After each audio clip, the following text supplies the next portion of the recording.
میں اپنا سارا گھر اور اپنی جان تیرے حوالے کر سکتا ہوں، مسلم بن عقیل کو تیرے حوالے نہیں کروں گا۔ اب ان کی دوستی بھی ختم ہو گئی۔ ہانی بن عروہ نے جب ایسی سختیاں کی تو عبید اللہ بن زیاد نے فوجیوں سے کہا کہ اس بوڑھے کو باہر لے جاؤ اور رسی سے باندھ کر کے راستوں پر کھینچو تاکہ کوفہ والے دیکھتے رہے۔ ہانی بن عروہ کو عبید اللہ بن زیاد کے ظالم فوجی رسیوں سے باندھ کر کوفہ کی گلیوں میں کھینچتے رہے۔ صحابی رسول ہیں، بوڑھے صحابی تھے، 80 سال کی عمر تھی۔ جب گلیوں میں کھینچا جاتا تھا وہ کھڑے ہو کر پوچھتے تھے، چیختے تھے، کوئی ہے، کوئی مجھے لاٹھی تو دے دے، کوئی رسی تو دے دے، میں کسی سے حفاظت کر لوں۔ ان کا خود کا قبیلہ بھی قریب آنے کو تیار نہیں، یہاں تک کہ گھماتے پھراتے ان کو گورنر ہاؤس پر لایا گیا۔ جب انہوں نے سخت جملے کہے، اے عبید اللہ بن زیاد سن لے، میں گواہی دیتا ہوں تو کذاب ابن کذاب ہے، اور جس کی خلافت کا تو دعویٰ کرتا ہے یزید، وہ سب سے بڑا دجال ہے، کذاب ہے۔ اس بات پر عبید اللہ بن زیاد نے حکم دیا اور ہانی بن عروہ رضی اللہ تعالیٰ عنہ کو پٹک کر کے قتل کر دیا گیا، صحابی رسول کو شہید کر دیا گیا۔ میرے عزیزوں، یہاں سے کوفہ میں جو اہل بیت اطہار کے جانثاروں کی شہادت شروع ہوئی، اس میں پہلے ہانی بن عروہ تھے، اور اس کے بعد وہ مسلم بن اوسجہ اسدی جو محب اہل بیت تھے، ان کا قتل ہوا۔ پھر آپ ڈھونڈنے کے لیے بھیجا کہ جہاں کئی مسلم بن عقیل ہیں ان کو ڈھونڈ کر کے لاؤ۔ یہ حالات ہوتے رہے، اور طوعا نام کی عورت کے گھر مسلم بن عقیل تھے۔ اتفاق ایسا کہ اس طوعا نامی عورت کا جو بیٹا تھا محمد بن اشعث، وہ ابن زیاد کے درباری تھا، فوجی تھا۔ اور اس کو خبر ملی تو ابن زیاد سے آ کر کے کہا، میری ماں نے پناہ دے رکھی ہے مسلم بن عقیل کو، لیکن میری ماں بہت ڈھیٹ ہے، مانے گی نہیں، وہ مجھ سے بھی لڑ جائے گی، مسلم بن عقیل کو حوالے نہیں کرے۔ تو کیا کیا جائے؟ ابن زیاد نے پوچھا تو اس نے کہا، بیٹے نے میرے ساتھ 10 فوجیوں کو بھیجو، کسی نہ کسی طرح گرفتار کر کے لاؤں گا۔ تو 10 فوجیوں کو یا 12 فوجیوں کو لے کر یہ محمد بن اشعث آیا اور اپنی ماں سے آ کر کہا کہ ماں، تو ایک مجرم کو پناہ دی ہے، ماں تو نے ایک غدار کو اور دھوکے باز کو اور خلافت کے باغی کو پناہ دے، تجھے پتہ نہیں انجام کیا ہے؟ طوعا باہر نکلی اور کہا، مجھے افسوس ہے اس دن پر جس دن میں نے تجھے دودھ پلایا تھا، اس دن پر مجھے افسوس ہے، اور تو کہتا ہے میں نے باغی کو پناہ دی ہے۔ نہیں، در حقیقت میں نے رسول اللہ کے گھر کو اپنے گھر میں بسایا ہے، میں نے رسول اللہ کے گھر کو اپنے گھر میں بسایا ہے۔ مسلم بن عقیل تیرے حوالے نہیں ہوں گے۔ اپنے بیٹے سے وہ لڑ گئی۔ اب یہ 12 لوگ امام مسلم بن عقیل کو پکڑنے آئے تو پہلی مرتبہ امام مسلم بن عقیل کو تلوار نکالنی پڑی۔ کوفہ میں پہلی مرتبہ جب تلوار نکالی تو یہی 10-12 سے آپ کا مقابلہ ہوا، اور یہ 10-12 کیا، یہ حیدر کرار رضی اللہ تعالیٰ عنہ کے گھر کا شیر ہے۔ مسلم بن عقیل کی تلوار چمکتی تھی اور سامنے وہ بھاگے پھرتے تھے کتوں کی طرح، کوئی پکڑنے کو آتا نہیں تھا، یہاں تک کہ ایک شخص قریب آیا اور امام مسلم بن عقیل پر حملہ کرنے لگا۔ آپ کا اس کی تلوار منہ پر گری جس سے آپ کا ہونٹ کٹ گیا، امام مسلم بن عقیل کا ہونٹ کٹ گیا۔ امام مسلم بن عقیل، سخت شدت کی دھوپ ہے اس دن، طوعا نامی خاتون سے کہتے ہیں، اے محب اہل بیت، جانثاران اہل بیت کی خاتون، مجھے تھوڑا پانی دے دے، میں پانی پیوں گا اور ان کا کام تمام کروں۔ خاتون پانی لائی، ایک کھٹورے میں پانی لائی۔ امام مسلم بن عقیل پانی کے لیے جیسی کھٹوری آگے کرتے، خون پورا اس پانی میں گرتا۔ آپ نے پانی پھینک دیا کہ خون کا قطرہ پانی میں مل جائے تو حرام ہے، پانی نہیں پیا جا سکتا، خون پینا حرام ہے۔ دوسری کھٹوری لائی گئی، آپ جب لبہوں کے قریب لگاتے اس میں بھی خون ٹپکتا تھا۔ آپ نے وہ پانی بھی چھوڑ دیا، کہا صاف پانی پینا مسلمان کے لیے حلال ہے، خون جس پانی میں مل جائے وہ حرام ہے، میں حرام پانی اخیر وقت نہیں پی سکتا۔ تیسری مرتبہ لایا گیا، تیسری مرتبہ بھی وہ کھٹوری خون سے لال ہو گئی۔ آپ نے رکھ دیا اور کہا شاید اب میری زندگی میں دنیا کا پانی نہیں ہے۔ امام مسلم بن عقیل لڑنے کے لیے پھر باہر آئے تو ان ظالموں نے کیا کہا، محمد بن اشعث وغیرہ نے کہا، مسلم ہم تم سے لڑنا نہیں چاہتے، امان دیتے ہیں. ایک شخص اس میں سے کہا میں امان دیتا ہوں، بس بات اتنی ہے کہ تم چلو عبید اللہ بن زیاد کے سامنے، تمہارے آمنے سامنے گفتگو ہو جائے. ہم اتنا ہی کہتے ہیں. جیسے آج بھی آتے ہیں نا پولیس والے، صرف بات کرنا ہے، بات کرنے کے لیے جانا ہے. امام مسلم بن عقیل سے کہا صرف بات کرنے کے لیے چلو. اور اس وقت عربوں میں امان دینے کا مطلب یہ ہوتا ہے کہ پھر جنگ نہیں ہوتی، اور اس کے لیے جس نے امان دیا وہ تلوار اٹھا لیتا. عرب میں یہ دستور تھا. تو امام مسلم بن عقیل نے اپنی تلوار چھوڑ دی، کہا چلو ٹھیک ہے تم نے امان دے دی، میں چلتا ہوں ابن زیاد کے پاس گفتگو کروں گا. جب جانے لگے اور اس وقت جیسی ہی ان کی بگی میں بٹھایا گیا، گھوڑے پر بٹھایا گیا، تو ظالموں نے پیچھے سے ان کے ہاتھ باندھنا شروع کر دیا. امام مسلم بن عقیل کے ہاتھ باندھے. آپ نے پوچھا جب تم نے امان دے دیا اور صرف بات ہی کرنا ہے تو پھر یہ ہاتھ باندھنا کیوں شروع کیا؟ یہ پہلی غداری ہے تمہاری. کہا نہیں ابن زیاد کے پاس چلو. جب وہاں پہنچے تو آپ کو اس انداز سے نہیں لے جایا گیا جیسے بلایا گیا تھا، کھینچ کر کے بے عزتی کے ساتھ لایا گیا، عبید اللہ بن زیاد کے سامنے لایا گیا. اب یہ جو مکالمہ ہوا ہے، جو گفتگو ہوئی ہے، ابن زیاد نے اب گفتگو شروع کی اور کہا اے مسلم بن عقیل، کیا تم یہ فتنہ پروری کر رہے ہو؟ یہاں کے لوگ امن و امان میں تھے، یہاں کے لوگ حسب عادت بہت اچھے مزاج کے تھے، اور تم نے آ کر فتنہ ڈال دیا اور حقیقی خلیفہ کے خلاف بغاوت کیا. امام مسلم بن عقیل نے کہا نہ ہم فتنہ کرنے کے لیے آئے اور نہ یہاں کے لوگ امن و امان میں تھے. ہم کو یہ خبر دی گئی کہ یہاں تیرے باپ کی حکومت ظلم کے ساتھ قائم کی گئی ہے اور ان کے ساتھ کوفہ والوں کے ساتھ ظلم ہوتا تھا. ہم ان کو زمانے رسول کی خلافت یا زمانے رسول کی حالت پر لانے کے لیے اپنا شہر چھوڑ کر آئے ہیں. تو ابن زیاد نے کہا اے مسلم بن عقیل، تم کو اتنی فکر ہو گئی، تم تو مدینے میں شراب پینے والے لوگ. مسلم بن عقیل نے مسکرا کر کہا پورا زمانہ گواہ ہے، رسول اللہ کا گھرانہ شراب تو دور کی بات، میری کھٹوری میں خون کا قطرہ گرا تھا، میں نے وہ پھینک دیا ہے. شراب کی بات کرتا ہے، شراب تو تجھ جیسا آدمی پیتا اور تیرا امیر پیتا ہے یزید، جو مسلمانوں کی خون پر اپنی کرسی بچھایا ہوا ہے. یہ باتیں سخت ہو گئی امام مسلم بن عقیل کی اور ابن زیاد کی. ابن زیاد نے کہا کہ مسلم، ابھی تمہارے پاس وقت ہے کہ تم یزید کی امارت اور اس کی خلافت کو تسلیم کر لو تو ہمارے درمیان بات بن جائے گی. ابن زیاد نے جیسے ہی کہا، مسلم بن عقیل نے کہا تو ہم سے اس بات کا وعدہ لینا چاہ رہا ہے جو قیامت تک ہونے والا نہیں ہے، جو قیامت تک ہونے والا نہیں ہے. اور ہماری زندگیاں کیا، ہماری نسلیں ختم ہو جائیں گی، لیکن جس بات پر تو عہد لینا چاہتا ہے وہ ممکن نہیں ہے. ابن زیاد نے تلوار نکالی اور کہا اگر وہ ممکن نہیں ہے تو پھر میری تلوار سے تمہارا مقابلہ ممکن ہے.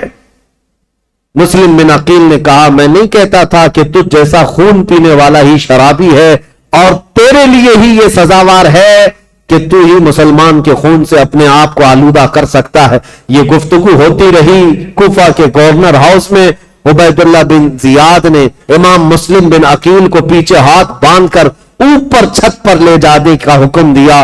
جلاد کو بلایا اور جلاد کو بلانے کے بعد امام مسلم بن عقیل کی ہڈیاں توڑی گئی، آپ کی ہڈیاں توڑی گئی، اور اس کے بعد امام مسلم بن عقیل کو قتل کر کے گورنر ہاؤس کے اوپر سے پھینکا گیا. آپ کا سر مبارک الگ اور جسم مبارک الگ پھینکا گیا تھا. انا للہ و انا الیہ راجعون. یہ خاندان نبوت کے پہلے شہید ہیں، پہلے شہید کوفہ میں جنہوں نے دم توڑ دیا. لیکن جانتے ہو گورنر ہاؤس میں مسلم بن عقیل کی یہ حالت تھی کہ جب آپ کے ہاتھ باندھ کر کے آپ کو اوپر لے جایا جا رہا تھا تو کئی لوگ وہاں موجود تھے. ان کی طرف دیکھ دیکھ کر کے امام مسلم بن عقیل کہہ رہے تھے اے لوگوں، دنیا کا یہ دستور ہے، قیصر اور کسریٰ جیسے ظالم بادشاہ بھی جب کسی کو پھانسی دیتے تو پھانسی دینے سے پہلے اس سے پوچھ لیتے تیری کوئی خواہش ہے تو بتا دے. یہ کیسی حکومت تمہاری آ گئی؟ کیا مجھ سے کوئی پوچھنے والا نہیں ہے؟ تو لوگ کہتے اگر کوئی چیز چاہتے ہو تو بتاؤ. امام مسلم بن عقیل یہ کہہ رہے تھے میں یہ نہیں چاہتا کہ میرے بچوں کی دیکھ بھال ہو، میں یہ نہیں چاہتا کہ میرے گھر بار میری جائیداد کا خیال ہو، میں یہ بھی نہیں چاہتا کہ میرے بعد میری خبر مدینے پہنچائی جائے، بس اتنی خواہش ہے میری موت سے پہلے حسین ابن علی کو یہ پیغام پہنچا دو کہ وہ کوفہ جیسے بددیانت شہر میں کبھی نہ آئے، میرا یہ پیغام پہنچا دو کہ وہ اس شہر میں نہ آنے پائیں، اس لیے کہ اس نواز رسول کے ساتھ اگر ایسا ہوا جیسا میرے ساتھ ہو رہا ہے تو قیامت کے دن میں ان کو کیا منہ دکھاؤں گا۔ حسین اگر مجھ سے یہ پوچھے کہ اے مسلم تمہارے خط کی وجہ سے میں آیا تھا اور میرے ساتھ کوفہ والوں نے کیا کیا، اگر حسین ابن علی مجھ سے یہ پوچھ لیں تو میں کیا جواب دوں گا، اس لیے کہ اب تک میں 2 خط لکھ چکا ہوں کہ کوفہ کے حالات بڑے اچھے ہیں، اس لیے اے لوگوں میرا یہ پیغام پہنچا دو حسین ابن علی کوفہ کی طرف نہ آئیں۔ کوفہ کے گورنر ہاؤس میں بیٹھے ہوئے لوگ پھٹا مار کر ہنسنے لگے اور کہا مسلم بن عقیل تمہاری یہ خواہش پوری نہیں کی جائے گی اور نہ ہی یہ پیغام حسین تک پہنچایا جائے گا، جاؤ تم پھانسی کے پھندے پر، اگر حسین آتے ہیں تو انہیں بھی اسی طرح کا مزہ چکھایا جائے گا۔ امام مسلم بن عقیل کی شہادت ہو گئی اور جیسے ہی ان کی شہادت ہوئی میرے عزیزوں، ہانی بن عروہ جو ان کے جانثار تھے، ان کے محب تھے، ان کا قتل ہوا، مسلم بن اوسجہ کا قتل ہوا، اب مسلم بن عقیل کا قتل ہوا۔ اتنا ہی نہیں کہ گورنر ہاؤس سے ان کی لاش پھینکی گئی تھی، ہڈیاں توڑی گئی تھی، اتنا ہی نہیں، مجھے بتانے میں درد محسوس ہوتا ہے، رونگٹے کھڑے ہو جاتے ہیں۔ مسلم بن عقیل کی لاش کو گورنر ہاؤس پر لٹکایا گیا۔ کوفہ والے دیکھتے رہو، جو بغاوت کرے گا اس کا انجام یہی ہوگا، جو ہمارے امیر کے خلاف کھڑا ہوگا اس کے ساتھ ہم یہی برتاؤ کریں گے۔ میں یہ کہتا ہوں اے مسلمانوں اس واقعے کو بار بار یاد کرنا، موب لنچنگ یہ آج کی تاریخ نہیں ہے، کوفہ والوں نے بہت پہلے شروع کر رکھا تھا۔ آج کے یہ کتے بھیڑیے جب کسی مسلمان پر حملہ آور ہوتے ہیں اور مار مار کر کے گوشت کے نام پر، گائے کے گوشت کے نام پر، پتہ نہیں کس کس چیز کے نام پر، کیا ہمارے ملک میں یہ حالات نہیں ہوتے؟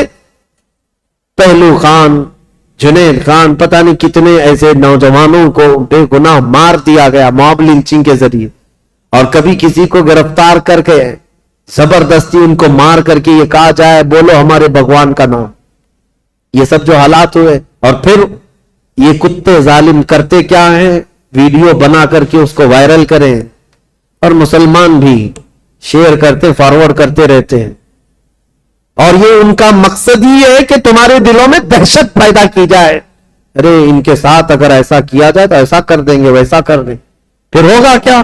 ٹوپی چھپا کر گھومو، داڑھی چھلا کر گھومو، نہیں ہم تو سیکولر لوگ ہیں، ہم تو سیکولر لوگ ہیں، کہیں سے ہمیں مسلمان دکھنا نہیں ہے، نام بھی ایسا رکھو کہ کوئی پہچان نہ سکے، یہ تمہاری حالتیں اسی دہشت کی وجہ سے آنے لگ گئی۔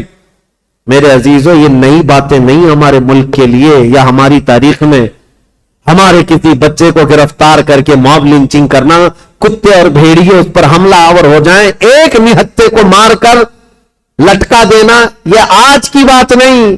تمہیں پتا ہے، میں رک کر کے تھوڑی سی اور تاریخ بتا دوں، عبداللہ بن زبیر، تاریخ اگر آگے بیان ہوتی تو انشاءاللہ ان کا بھی دور آتا یزید کے بعد۔ عبداللہ بن زبیر جو مکہ میں تھے، یہ کون ہے عبداللہ بن زبیر؟ یہ حضرت ابو بکر صدیق کے نواسے، ان کی ماں اسما بنت ابو بکر اور باپ زبیر بن عوام، رسول اللہ کے عشرہ مبشرہ صحابہ میں سے، ان کے بیٹے، ماں صدیق اکبر کی بیٹی اور باپ رسول اللہ کی پھوپھی کے بیٹے، یہ عبداللہ بن زبیر۔ ان کے ساتھ جو ہوا تھا پتہ ہے، یزید کے دور کا ہی ایک گورنر حجاج بن یوسف عبداللہ بن زبیر سے مکہ میں 40 دن تک لڑا تھا، جس کی لڑائی کی وجہ سے خانہ کعبہ کا غلاف جل گیا تھا اور حجر اسود کو نقصان پہنچا تھا، اور وہ جنتی دمبا جو حضرت اسماعیل علیہ السلام کے قربانی کے وقت جنت سے لایا گیا تھا، وہ دمبے کا جو اس کے سینگ تھے، جو نشانیاں تھی وہ جل گئی تھی، ختم ہو گئی تھی۔ اتنے بڑے واقعات پیش آئے عبداللہ بن زبیر کے زمانے میں، اور ہوا کیا تھا پتہ ہے، وہ تھک ہار کر کے گھر کے اندر آئے۔ اسما بنت ابو بکر اس وقت ان کی عمر 90 سال کے قریب تھی، تقریباً 90 سال کے قریب کی عمر ہے حضرت اسما کی، یا 80 سال کی عمر ہے۔ بیٹا جب تھک کر آیا تو اسما بنت ابو بکر اٹھاتی اور کہتی ہیں بیٹا